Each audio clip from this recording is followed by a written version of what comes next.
වෛද්‍යවරුන්ගේ ඒ කියන ප්‍රමිතිය රකින්නේ ශ්‍රී ලංකා වෛද්‍ය සභාව.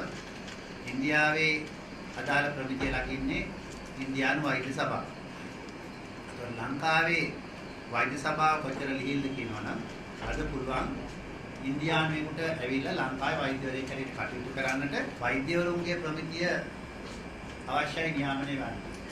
මොකද රටක රෝගීන්ගේ ආරක්ෂාව සැලසෙන විදිහට වෛද්‍ය වෘත්තියේ ක්‍රියාකාරීත්වයත් ඒ කියන්නේ වෛද්‍ය ප්‍රැක්ටිස් එකත් ඒ වගේම වෛද්‍ය අධ්‍යාපනයත් කියන කාරණා දෙකම නියාමනය වෙනවා. මේ කාරණා දෙකම නියාමනයෙන් රජයකට ගැලවෙන්න බෑ.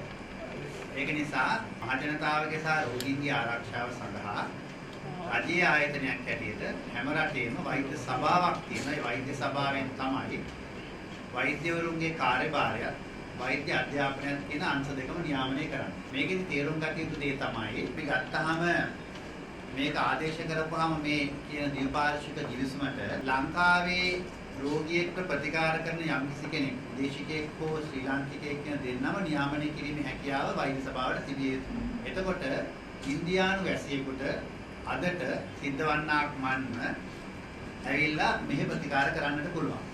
ඒ වගේම තමයි ලංකාවේ රෝගියෙකුට ඉන්දියානු වැසියෙක්ගෙන් ප්‍රතිකාර ගන්න පුළුවන් ලංකාවේ භූමිය තුලද. ඒක දැනට සිද්ධ වෙනවා. නමුත් අවාසනාවකට වාගේ සුදුසුකම් නොලත් වෛද්‍යවරු ඉන්දියානු අය ලංකාවට ඇවිල්ලා විශේෂඥ වෛද්‍යවරු හැටියට පෙනී සිටමින් සුදුසුකම් නැතිව ලංකාවේ ප්‍රතිකාර කළා. මම මේ සංගමේ සභාපති වෙනකොට අපි ඉදිරිපත් කරා මේ දත්ත සහිතව මේ සියලුම අපේ මේ දත්ත අපේ වෙබ් අඩවියේ තියෙනවා. අපි කරපු සමීක්ෂණය අනුව කොළඹ ප්‍රධාන රෝහල් 4 පමණ ඉන්දියානු අය 184 දෙනෙක් විශේෂඥ වෛද්‍යවරයෙක් ඉන්නේ සුදුසුකම් නැතුව විශේෂඥ වෛද්‍යවරයෙක් හැටියට කටයුතු කරනවා.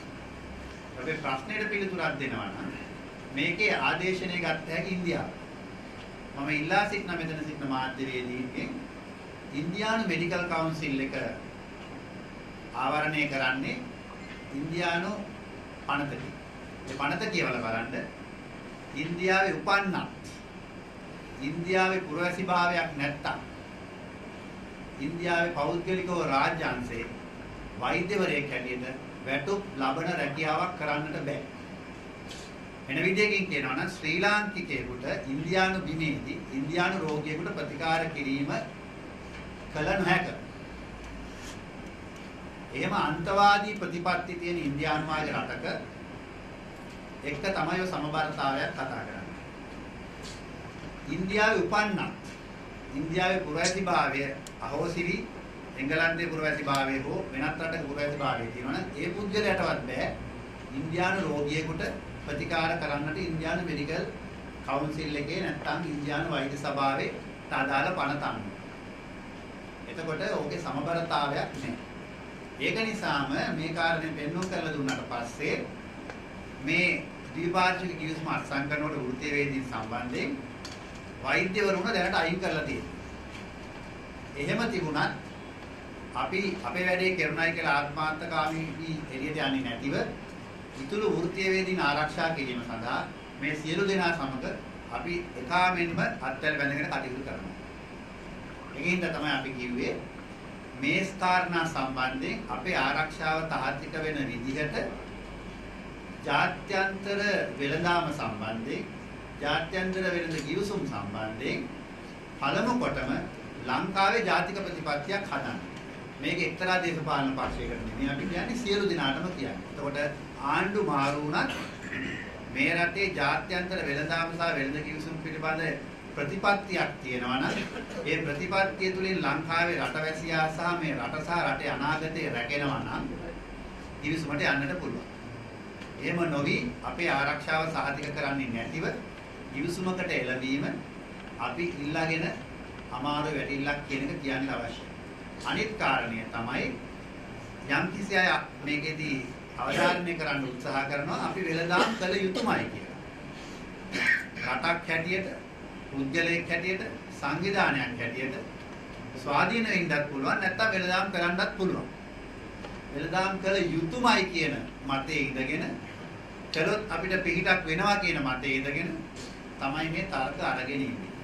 ඒක එක්ක අපි එකග නැහැ. ඒක නිසා මේ තර්කයෙන් අපිට සැලසෙන සෙත සහ මේ තියෙන අපි බලය වැටෙන්න සිද්ධ වෙන කාරණා පැහැදිලි විශ්ලේෂණයක් කරාට පස්සේ තමයි මෙවැනි කිවිසුමකට යා යුත්තේ කියන පැහැදිලි ස්ථාවරය තමයි අපි ඉන්නේ. මේ සියලු කාරණා සම්බන්ධයෙන් වෙනවා රජය දැනුවත් කරලා වාහන ප්‍රශ්නෙට බොහොම කෙටි පිළිතුරක්ම දෙනවා නම් රජය කියන්නේ කවුද?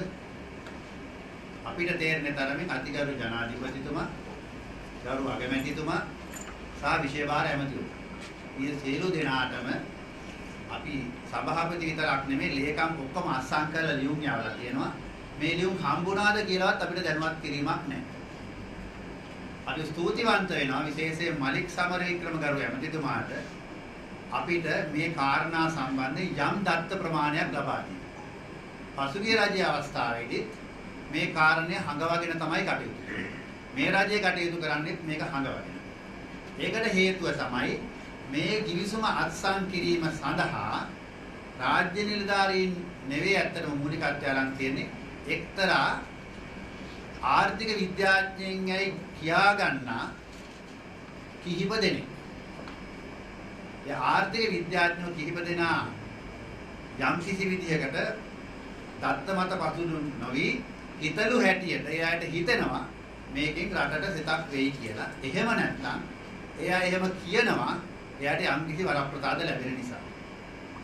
ඒක නිසා අපි මේකේ තේරුම් ගත යුතු දේ තමයි මෙහි පැහැදිලි වාසියක් අපිට අත් වෙනවා නම් වෛද්‍යවරු හැටියට අපි ලෑස්ති ඒ කාරණේ සම්බන්ධයෙන් පෙළ ගැහෙන්න. නමුත් පැහැදිලි වාසියක් අත් වෙනවාද කියන එක කටයුතු මේක දැනගත යුතුයි. දැන් ඔබ තේරුම් ගත යුත්තේ මෙතනදී හිතයි අර ලිදේ ඉන්න ගෙම්බෝ කියන ආකල්පය අපිට තියෙන්නේ කියලා නෑ. මම ළමා ස්නායු පිළිබඳ විශේෂඥ වෛද්‍යවරයෙක් වන්නට ඒ ලියාපදිංචිය ශ්‍රී ලංකාවේ ලබා ගන්නට අනිවාර්යයෙන්ම විදේශයක වසර 2 ඉක්මවූ පුහුණුවක් තිබිය යුතුමයි. මම එංගලන්තයේ ඔක්ස්ෆර්ඩ්දී ඒ පුහුණුව ලැබුවා. ඒ කියන්නේ ලංකාවේ ඕනෑම විශේෂඥ වෛද්‍යවරයෙක් තමන් විශේෂඥ වෛද්‍යවරයෙක් හැටියට අපි කියනකට බෝඩ් සර්ටිෆිකේෂන් තහවුරු වීමට කලින් හැම කෙනෙක්ම වසර 2ක් ජාත්‍යන්තර තලයේ තමන්ගේ ක්ෂේත්‍රයට අදාළ තැනක පුහුණුව ලැබලා තියෙනවා. ඒක නිසා ලංකාවට දැනුම් සම්භාරයන් ගෙන ඒමට අපේ ක්‍රමවේදයෙන් කටයුතු කරලා තියෙනවා. එකක් කියන්නට අවශ්‍යයි මේ ආකාරයේ පුහුණුවක් ලැබීමට කිසිම අවස්ථාවක අපි ඉන්දියාවට ගිහින් පුහුණුව ලැබලා නැහැ. ඒකට හේතුව තමයි වෛද්‍යවරයෙක් හැටියට කටයුතු කරනකොට දැනුම තියෙන්න අවශ්‍යයි, කුසලතාවය තියෙන්න අවශ්‍යයි. ඒ විතරක් මදි ඇටිටියුඩ්ස් එහෙම නැත්නම් ආකල්පය තියෙන්න අවශ්‍යයි. අපේක්ෂා කරනවා අපි බටහිර වෛද්‍යවරු හැටියට රෝගීන් සම්බන්ධව බටහිර ක්ෂේත්‍රයේ රෝගීන්ට වෛද්‍යවරුන්ගෙන් දින ආකල්පය සම්බන්ධයෙන් හොඳ තැනක තියෙන්නේ කියලා. හැබැයි ඉන්දියාවේ වෛද්‍යවරුන්ගෙන් රෝගීන්ට සෙතසැලසී විදින ආකල්ප සම්බන්ධයෙන් තරම් පැහැදීමක් නැහැ. ඒක නිසා දැනුම් සම්භාරයක් ගන්න ගිහිල්ලා ආකල්පමය වශයෙන් මේ රටට සුදුසු නැති දේ පැමිණීම සුදුසු නැහැ. ඉන්දියානු වෛද්‍යවරු සමග අපි කරට කර වැඩ කරලා තියෙනවා එංගලන්තයේ. අපි දන්නවා ඒ කට්ටියගේ ආකල්ප ගැන. අපි එලා දකින්න කැමති නොවුනට ඒ කාරණාවලදී අපිට පුහුණු වීමට සහ මෙහාට අවශ්‍ය අර මං කියන දැනුම සහ කුසලතාවයේ ගෙනෙන්නට ඊට වඩා හොඳ තැන් තියෙන නිසා අපිට පැහැදිලිවම කියන්න අවශ්‍යයි අපි මේ දැනුම සම්භාරය ලබා ගැනීමට විරුද්ධ නැහැ. නමුත් ඒ සඳහා සුදුසුම පාර්ශවකරුවා ඉන්දියාව නොවන බවත් වෛද්‍ය ක්ෂේත්‍රයෙන් අපි අත්දැකලා සහ අපේ අදහස ඇටියට ප්‍රකාශ කළ යුතුයි.